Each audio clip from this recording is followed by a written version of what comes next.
네, 오늘의 사건 큐브 시작하도록 하겠습니다. 첫 번째 큐브 속 사건 큐브로 만나보시죠. 첫 번째 큐브의 키워드는 왜라는 키워드를 가지고 왔습니다. 2년간 무려 800여 차례에 걸쳐서 여성 종업원들에게 가혹하게 성매매를 시켜온 악덕 남매가 집행유예와 벌금형을 선고받았습니다. 피해 여성을 협박하면서 성매매를 강요했고 그렇게 벌어들인 대금을 가로채기도 했는데요.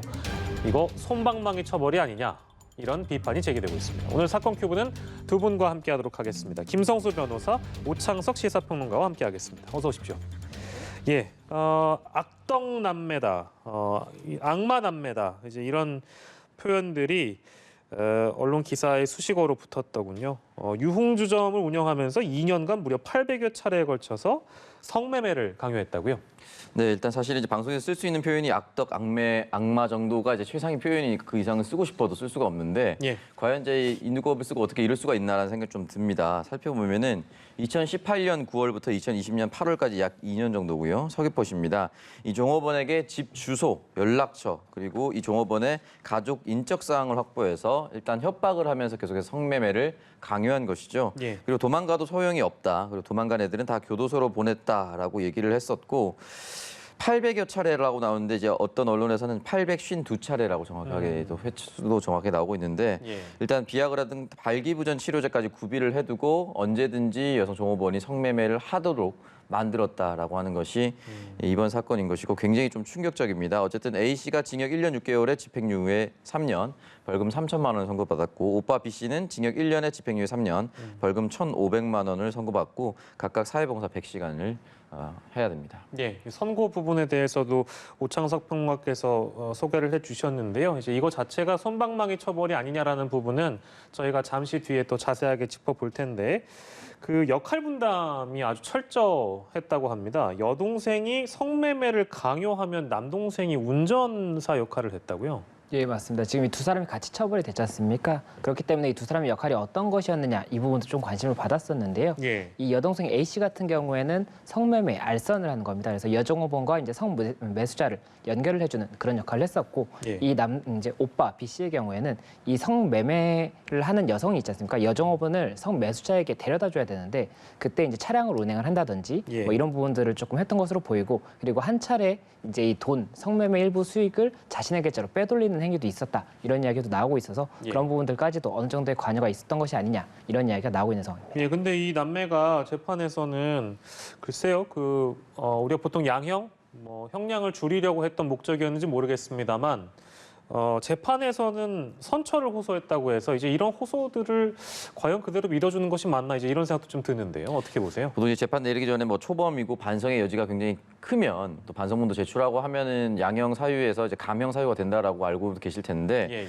이 부분을 대해서 그대로 받아주는 것과 그리고 받아주지 않는 것은 재판부 역할이라고 생각합니다. 근데 재판부는 상당 부분 받아준 것처럼 보입니다. 네. 6월 16일 결심 공판인데 마지막에 새로 차린 단란주점과 과수원 일이 있다라고 하면서 이 일에만 매진하겠다라고 얘기를 했는데 과수원은 잘 모르겠고 과수원도 아마 이렇게 성매매를 협박해서 얻어낸 수익으로 차린 것이 아닌가라는 의심이 드는 것이고 예. 그것도 이상한데 두 번째는 단란주점도 한다. 여기에만 매진하겠다라는 것은 비슷한 범죄에 똑같이 노출될 가능성이 매우 높은 업종이라고 저는 생각이 들거든요. 예. 근데 이걸 마지막에 말을 했는데 이것이 정상 참작이 어느 정도 됐다라고 했을 경우에는 사실은 이런 일은 또 한 번 발생할 수밖에 없지 않을까. 그것도 서귀포시였기 때문에 결국 도망간다라는 것은 제주도를 떠나서 육지로 간다라는 것인데 그렇다면 예. 반대로 설명하면 공항만 막으면 육지로 가는 것이 막힐 수도 있다는 겁니다. 그렇기 때문에 지역적 특수성까지 여러 가지를 고려했어야 되는데 그런 부분이 제대로 반영되지 않았다라는 생각이 들고 이게 한두 차례가 아니라 앞서 말씀드렸지만 800여 차례였습니다. 그것도 2년 동안. 그렇기 때문에 이 부분에 대해서 과연 이렇게 선처를 호소했다고 해서 선처에 가까운 이런 결과가 나오는 것이 옳은 것인가? 과연 국민들은 납득할 수 있을 것인가에 대해서는 강한 의문이 남습니다. 예, 저도 의문입니다. 앞서 저희가 사파로도 잠깐 보여드리긴 했습니다만 이제 여종업원들한테는 도망가도 소용없다 협박을 하기도 했고 도망간 애들 다 교도소까지 보냈다라는 식으로 이제 협박을 했단 말이죠. 근데도 재판정에서는 직접 강요한 적이 없었던 점을 참작해 달라고 하면서 그와 더불어 선처를 호소했다는 겁니다.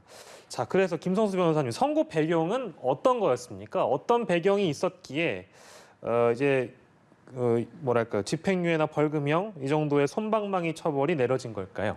예, 우선 이 두 사람에 대한 죄명이 이제 가장 주된 죄명으로 붙은 것이 성매매, 알선 등 행위의 처벌에 관한 법률 위반이었어요. 그래서 이 성매매, 알선 등 행위 처벌에 관한 법률을 보면 예. 18조부터 21조까지가 이제 벌칙 규정이 있습니다. 뭐 어떠한 행위를 하면 처벌하겠다 이런 규정들이 있고 이제 18조 1항 같은 경우에는 폭행이나 협박으로 성매매, 성을 파는 행위를 하게 한 자는 10년 이하의 징역의 형에 처하도록 되어 있고 예. 19조 1항에 보면 그냥 일반적인 성매매 알선 행위를 한 자에 대해서는 3년 이하 또는 3천만 원 이하의 벌금의 형에 이제 좀 처벌을 할 수 있도록 돼 있어요. 예. 그리고 19조 2항 같은 경우에는 영업으로 성매매 알선을 한 자에 대해서는 7년 이하 또는 7천만 원 이하의 벌금의 형에 이제 처벌을 규정을 하고 있는데 예. 이게 검찰에서도 이 두 사람에 대해서 구형 자체가 3년이었기 때문에 그 당시에도 구형이 너무 낮다. 지금 850회나 했고 굉장히 장기간에 걸쳐서 했는데 예. 좀 구형이 너무 낮은 것이 아니냐 이런 얘기가 나왔었는데 예. 법원에서는 이 부분 관련해서 범행을 이 두 사람이 자백을 하고 있고 예. 반성을 하는 기미가 있고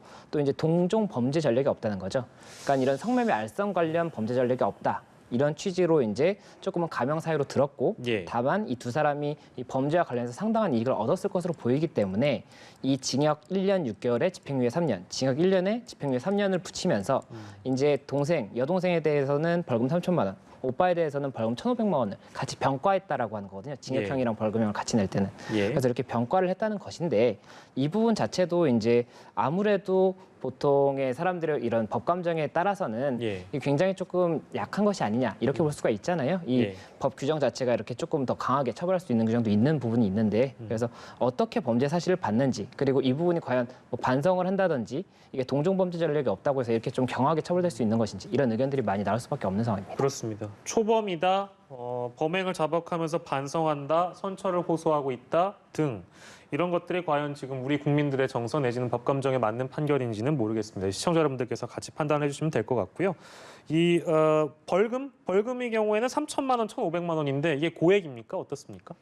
이게 일단은 법원에서 판결을 낼 때는 이 부분이 범죄 수익이 상당하기 때문에 고액의 벌금형을 선고한다라고 이야기를 했는데 예. 벌금형으로만 따진다면은 낮은 금액은 아니라고 볼 수가 있습니다. 그렇습니까? 이게 동종범죄 전력이 없고 또 이제 징역형이 어쨌든 병과되고 있지 않습니까? 네. 그래서 그 부분을 감안한다면 벌금형으로는 낮은 금액이 아닌데 보통 이게 범죄 수익이라고 본다면은 뭐 몰수라든지 이런 부분들의 절차도 있을 수가 있기 때문에 그런 부분들을 감안을 하면 그런 부분이 따로 없었다면 이 벌금만 가지고 범죄 수익이 상당한 이익이 있었다라고 하면 이게 과연 다 이제 몰수가 됐다든지 이렇게 볼 수 있는 것이냐.